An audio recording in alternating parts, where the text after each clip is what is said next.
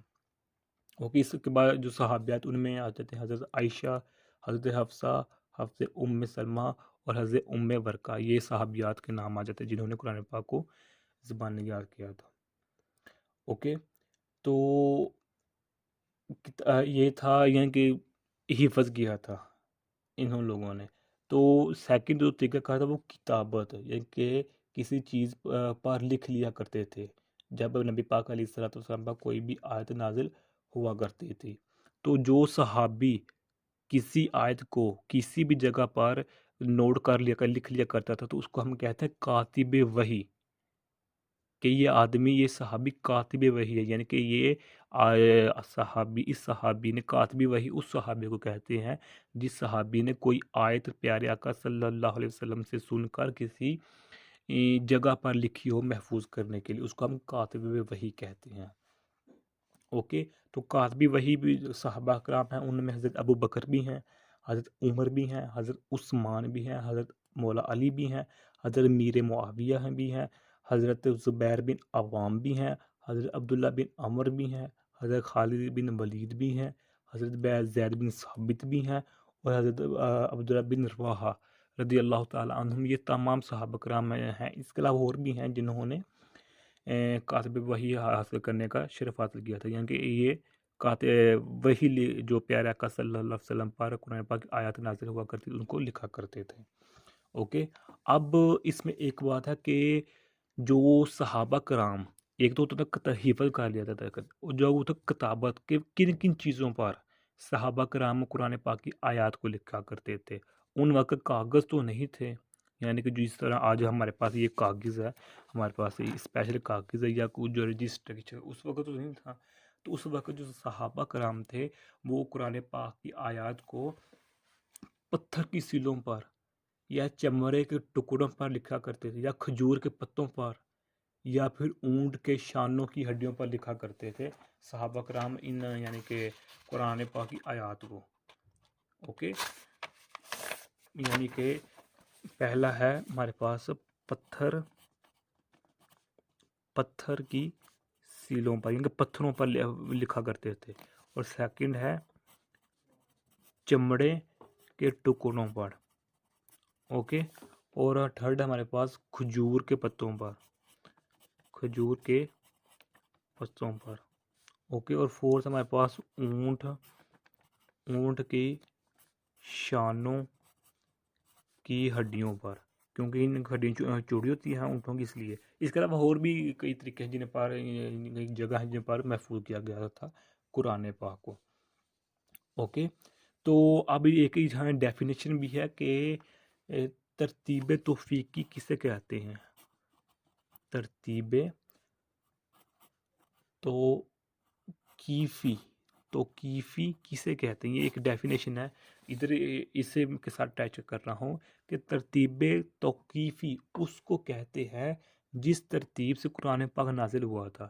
جیسے جیسے قرآن پاک نازل ہو رہا تھا صحابہ کرام نوٹ کرتے جا رہے تھے، جمع کرتے جا رہے تھے، تو اس ترتیب کو ہم ترتیب توقیفی کہتے ہیں. اوکے، تو اب یہاں ایک سوال آپ کے لوگوں سے ذہن میں آ سکتا ہے کہ پیارے آقا صلی اللہ علیہ وسلم یعنی کہ عہد نبوی صلی اللہ علیہ وسلم میں قرآن پاک کو اکٹھا کیوں نہیں کیا گیا تھا؟ حالانکہ صحابہ کرام اور پیارے آقا صلی اللہ علیہ وسلم اس بات کو جانتے تھے کہ بعد میں آنے والے لوگوں کے لیے مسئلہ بنے گا، تو اس وقت یعنی کہ عہد نبوی میں قرآن پاک کو ایک کتاب کی شکل میں کیوں نہیں پرو دیا گیا؟ تو اس کا جواب آپ یہ لے لیں کیونکہ یہ بات کنفرم نہیں تھی کہ اللہ پاک کی طرف سے پیارے آقا صلی اللہ علیہ وسلم پر قرآن پاک کا نزول ہونا بند ہو گیا ہے. یعنی کہ حضور کے عہد میں ایک کتابی شکل میں یکجا نہ کرنے کی بنیادی وجہ یہ تھی کہ ممکن تھا کہ کوئی حکم یا کوئی آیت اللہ کی طرف سے منسوخ ہو جائے، مگر حضور صلی اللہ علیہ وسلم کے وصال کے بعد جب یہ امکان ختم ہو گیا کہ اب کوئی بھی قرآن پاک کی آیت نازل نہیں ہوگی، تو اس لیے ایک کتابی صورت میں اس کو یکجا کرنے کی ضرورت پیش آئی قرآن پاک کو. تو اب اس کو عہد صدیقی میں لایا گیا، چونکہ پیارے آقا صلی اللہ علیہ وسلم انتقال کر چکے تھے، انتقال فرما چکے تھے، اس لیے اب حضرت ابوبکر صدیق کی حکومت آئی تھی انہوں کے بعد، پیارے آقا کے بعد، تو ان کے زمانہ مبارک میں قرآن پاک کے اوپر کچھ کام ہوا تھا، چونکہ انہوں نے آلموسٹ 2-2.5 سال یعنی کہ 11 سے لے کر 13 سال، آلموسٹ 2 سال انہوں نے حضرت ابوبکر صدیق رضی اللہ تعالیٰ عنہ نے حکومت کی تھی۔ اوکے، تو حضرت ابوبکر صدیق کے زمانے میں چونکہ پیارے آقا صلی اللہ علیہ وسلم کا انتقال ہو چکا تھا، دنیا سے پردہ فرما چکے تھے، تو ایک جنگ ہوئی جس کو جنگ یمامہ کہتے ہیں۔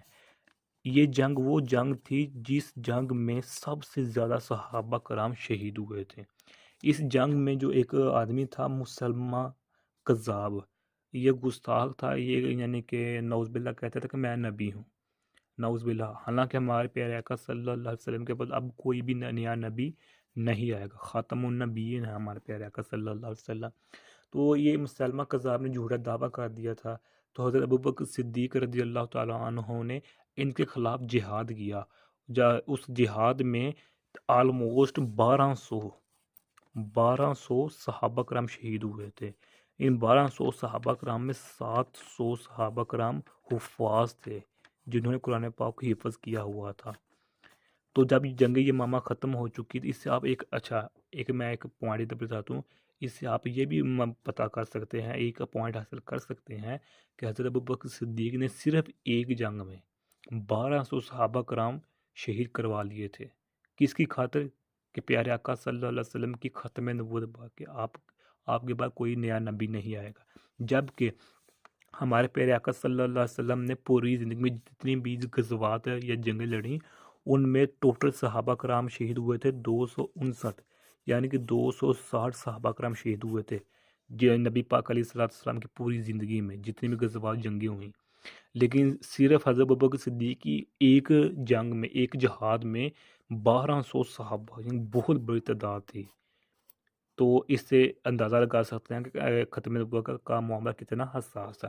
اوکے، تو آپ اپنا ٹاپک شروع کرتے ہیں کہ حضرت ابوبکر جب یہ جنگ یمامہ ختم ہو چکی تھی، 1200 صحابہ کرام شہید ہو چکے تھے، تو حضرت عمر نے حضرت ابوبکر صدیق سے کہا کہ اے امیر المؤمنین، 1200 صحابہ کرام جن میں سے 700 حفاظ شہید ہو چکے ہیں، اب ہمیں خطرہ ہے کہ چونکہ آہستہ آہستہ کچھ صحابہ کرام وفات پا رہے ہیں، کچھ شہید ہو رہے ہیں جنگوں میں، جہاد میں کرتے وقت، تو قرآن پاک کو ایک کتاب کی صورت میں لایا جائے، تاکہ بعد میں آنے والی نسلیں میں کوئی تفرقہ، کوئی یعنی فساد پیدا نہ ہو۔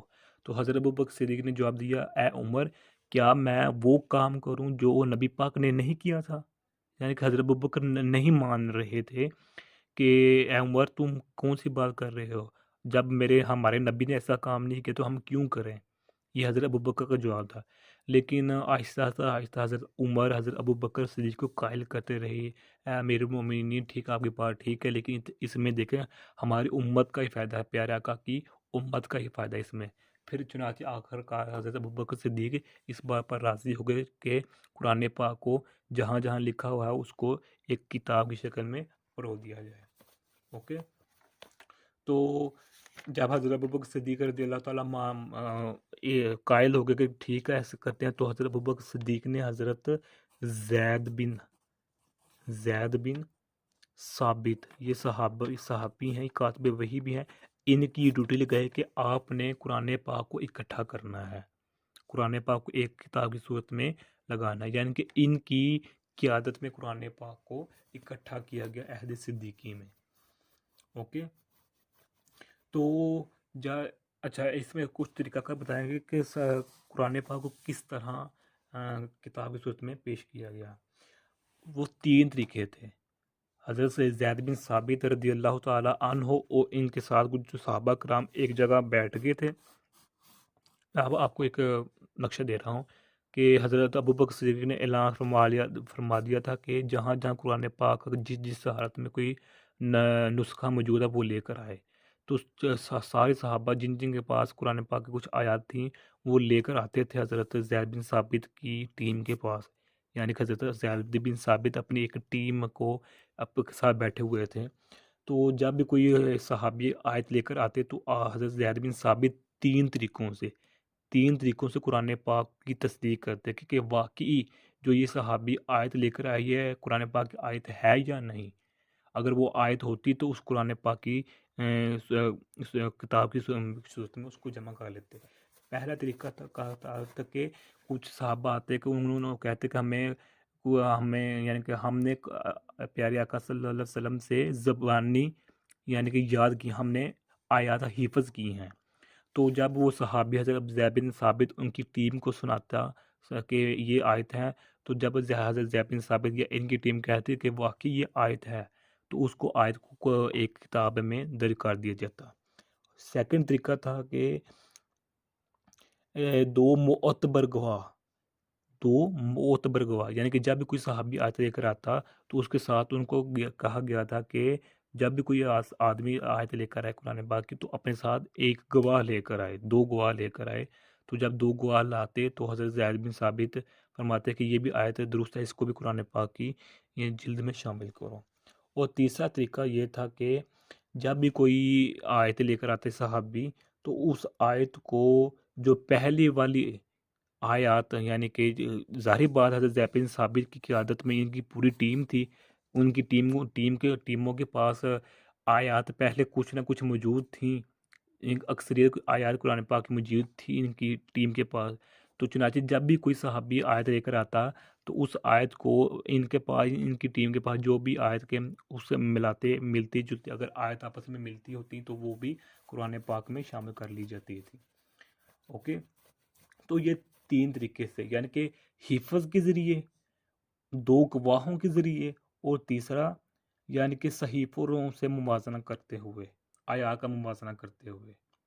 پہلا ہے حفظ، دوسرا ہے دو گواہوں کے ذریعے، تیسرا ہے یعنی کہ آیات کا آپس میں موازنہ کرتے ہوئے۔ ان تین طریقوں سے قرآن پاک کو جمع کیا گیا۔ جب قرآن پاک کو ایک کتاب کی شکل میں یکجا کر دیا گیا تو اس صحیفہ کو یعنی اس کتاب کو ہم مصحف امام کہتے ہیں، مصحف امام یا مصحف کہتے ہیں، یعنی کہ جس کتاب میں قرآن پاک کو پرو دیا گیا اس کو ہم مصحف امام یا مصحف کہتے ہیں۔ اوکے، تو جب حضرت ابوبکر صدیق رضی اللہ تعالی عنہ کا انتقال ہو چکا تھا تو حضرت ابوبکر صدیق نے اس مصحف امام یعنی کہ قرآن پاک کی جو بک کی صورت تھی اس کو حضرت ام المؤمنین حضرت حفصہ کے سپرد کر دیا تھا، یعنی کہ ان کو امانت کے طور پر دے دیا تھا قرآن پاک، جو کہ ایک کتاب کی شکل میں لایا گیا تھا۔ اوکے، پھر اس کے بعد آتا ہے ہمارے پاس تھرڈ حضرت عہد عثمانی، چونکہ حضرت ابوبکر صدیق کے بعد حکومت آئی حضرت عمر کی، حضرت عمر کے بعد آئی حضرت عثمان غنی کی رضی اللہ تعالیٰ عنہ۔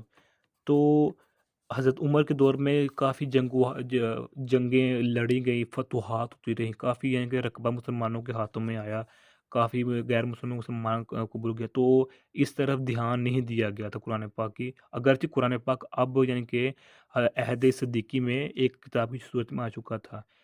تو جب حضرت عثمان رضی اللہ تعالیٰ عنہ کی حکومت آئی تو آپ رضی اللہ تعالیٰ عنہ کی حکومت میں چونکہ اسلام پھیل چکا تھا، کافی دور دور علاقوں تک پھیل چکا تھا، تو لوگوں کے قرآن پاک پڑھنے کے لہجوں میں اختلاف آ رہا تھا۔ مثال کے طور پر اگر ہم اگزامپل لیں، ہمارا جو گوجرانوالا ہے، پنجاب کا شہر گوجرانوالا ہے، گوجرانوالا میں اگر ہم سپوز کریں پنجابی بول رہے ہیں اور ہم گوجرانوالا سے فیصل آباد چلا جائیں تو ادھر بھی پنجابی بول لیں گے لیکن لہجہ چینج ہو جائے گا۔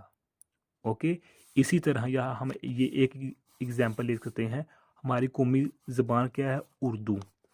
اگر ہم پنجاب میں جو ہمارا صوبہ ہے پنجاب، اس میں ایک بندہ اردو بول رہا ہے، اور ایک ہمارا پٹھان بھائی KPK میں یا بلوچستان میں اردو بول رہا ہے، پنجاب میں بھی ایک آدمی اردو بول رہا ہے یا KPK یا بلوچستان میں بھی کوئی آدمی اردو بول رہا ہے، یہ بھی اردو بول رہا ہے پنجاب میں بھی کے پی کی یا بلوچستان میں اردو بول، لیکن لہجہ چینج ہو جائے گا. جس طرح ہمارے جو پٹھان بھائی ہوتے ہیں وہ بھی اردو بولتے ہیں لیکن ان کا لہجہ چینج ہوتا ہے. اوکے. تو اسی طرح حضرت عثمان غنی رضی اللہ تعالیٰ عنہ کے دور میں چونکہ اسلام کافی غلبہ پا چکا تھا، اسلام کی فتوحات کافی ہو چکی تھی، اسلام کا نفاذ کافی علاقوں تک پہنچ چکا تھا، تو قرآن پاک کو پڑھنے میں لہجے چینج ہو رہے تھے. اوکے. تو ایک یہی بات، اور دوسری بات یہ لہجے چینج ہو رہے تھے، اور لہجے چینج ہونے کے ساتھ ساتھ کچھ الفاظ مختلف لکھے جا رہے ہیں. مثال کے طور پر اگر ہم سورہ فاتحہ میں الحمدللہ رب العالمین الرحمن الرحیم مالکی، سورہ فاتحہ میں کیا پڑھتے ہیں؟ مالکی. مالکی ادھر یہ آتی ہے مالکی یوم الدین. لیکن اگر ہم اسی قرآن پاک کی آخری صورت سورہ ناس قل اعوذ برب الناس ملک الناس، ملک الناس، ادھر ملک الناس ہے، ادھر مالک الناس ہے لفظ ایک ہی ہے. یہ مالک الناس ہے، یہ ملک الناس ہے. اس کو مالک کو ہم اس طرح بھی لکھ سکتے ہیں میم الف مالکی. تو اس طرح یہ بھی چینجنگ ہوتی رہی کہ مختلف علاقوں میں مختلف الفاظ ہوتے تھے بولنے کے لیے، مختلف لہجے ہوتے تھے. تو ان مشکلات و یعنی کہ ان چیزوں سے باہر نکلنے کے لیے ایک تھے حضرت، آئی تھنک ان کا نام تھا حضرت حذیفہ. حضرت حذیفہ یہ صحابی تھے، چونکہ یہ مدینہ پاک سے کافی دور تھے، یعنی کہ ان کی ذمہ داری لگائی گئی تھی دوسرے علاقوں میں. تو انہوں کو یہ پتہ مسئلہ معلوم ہوا کہ یہ مسئلہ چل رہا ہے کہ لہجے چینج ہو رہے ہیں. تو انہوں نے حضرت عثمان سے درخواست کی یا امیر المومنین آپ کچھ کریں کہ لوگوں میں اختلاف ہو رہا ہے لہجوں میں. تو جو حضرت عثمان نے حضرت حفصہ یہ والے جن کو حضرت ابوبکر صدیق نے کتاب دی تھی قرآن پاک، حضرت عثمان نے حضرت حفصہ سے کہا کہ جو حضرت ابوبکر نے آپ کو ایک قرآن پاک کتاب کی صورت میں دیا وہ ہمیں دیں تاکہ ہم لوگوں کی مشکلات کو آسان کر سکیں. تو چنانچہ حضرت حفصہ رضی اللہ تعالیٰ عنہ سے قرآن پاک کو لیا گیا. تو اس قرآن پاک کو مد نظر رکھتے ہوئے جو الفاظ قرآن پاک میں اس وقت موجود تھے، اس طرح کے تھے یا اس طرح تھے، اس طرح کے تھے، تو اس کو اس قرآن پاک کی فوٹو کاپی یعنی کہہ لیں اس کی نقل مختلف علاقوں میں بھیجی گئی کہ اس قرآن پاک کو مد نظر رکھتے ہوئے، اس قرآن پاک کے الفاظ کو مد نظر رکھتے ہوئے ہم قرآن پاک کی تلاوت کریں گے. اور باقی بات رہے گی لہجہ، تو حضرت عثمان رضی اللہ تعالیٰ عنہ صحابہ کرام کے ساتھ مشورہ کر کے کہا کہ چونکہ پیارے آقا صلی اللہ علیہ وآلہ وسلم بنو ہاشم میں سے ہیں، بنو ہاشم یعنی کہ پیارے آقا صلی اللہ علیہ وسلم بنو ہاشم میں سے ہیں، تو اس لیے بنو ہاشم کا جو لہجہ ہے کہ بنو ہاشم جس لہجے میں قرآن پاک کی تلاوت کرتا ہے اسی لہجے میں قرآن پاک کی تلاوت تمام دنیا میں ہوا کرے گی. تو اسی طرح لہجوں کا بھی اور الفاظ کا بھی جو تھا نا مشکلات ان دونوں چیزوں میں، لہجوں میں بھی اور الفاظ کے چناؤ میں بھی، یہ بھی درست ہو چکی تھی. کس کے زمانے میں؟ حضرت عثمان غنی کے زمانے میں، اس لیے اس کو ہم عہد عثمانی کہتے ہیں. اوکے. تو چونکہ حضرت عثمان نے کافی کام کیا تھا، کام تو کیا تھا لیکن اتنا کام ہی نہیں کیا تھا جتنا حضرت ابوبکر صدیق یا نبی پاک علیہ السلام کے دور میں ہوا تھا. تو اس لیے حضرت عثمان رضی اللہ تعالیٰ عنہ کو جامع القرآن کہا جاتا ہے. یہ لقب ہے کس کا؟ حضرت عثمان کا. حضرت عثمان کو جامع القرآن کہا جاتا ہے کیونکہ انہوں نے لہجوں کے اور الفاظ کے چناؤ میں کافی آسانی پیش کی تھی، اس لیے ان کو جامع القرآن کہا جاتا ہے. تو یہ آج کی ویڈیو تھی، امید ہے آپ لوگوں کو اس ویڈیو کی سمجھ آ گئی ہوگی. اگر پھر بھی کوئی کویسچن پوچھنا چاہتے ہیں تو کمنٹ کی صورت میں پوچھ سکتے ہیں. اور اگر آپ نے ابھی تک ہمارا چینل پاک MN اکیڈمی سبسکرائب نہیں کیا تو سبسکرائب کر دیں. جزاک اللہ خیر. اپنی دعا میں یاد رکھیے گا. السلام علیکم ورحمۃ اللہ وبرکاتہ.